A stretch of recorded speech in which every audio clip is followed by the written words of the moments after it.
Itaon ni kasigayan, yung madato guys. Dali na, maniudto ta. Hapon na taon, akong sudan crabs, ug gisantis, ug kanon. Ya, wala na dato. Hapon na naniudto tungod sa trabaho. Lagi kag eskwelahan. Nang laba pa in tawon ko. Dahil nang limpyo pa ko sa kusina.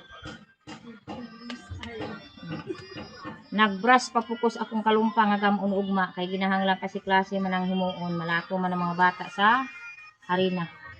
Dako po ba nga diha? Dahil akong suko, dila mo kalumpang. Gulpin yung kauna ko, dahil kaisudan, gisantis, talong. Mantinya na lang kurog talong guys, kaya wala diri akong bana. Dayon kani guys, o crabs. 1D18 dito. Ano kayo sa Dili na ko pe. Pauli mo dai kusina. Kanina lang talong niluto, dili na lang tong hilaw, kaya wala dire. Mawala to guys, ng hapon yung tanan.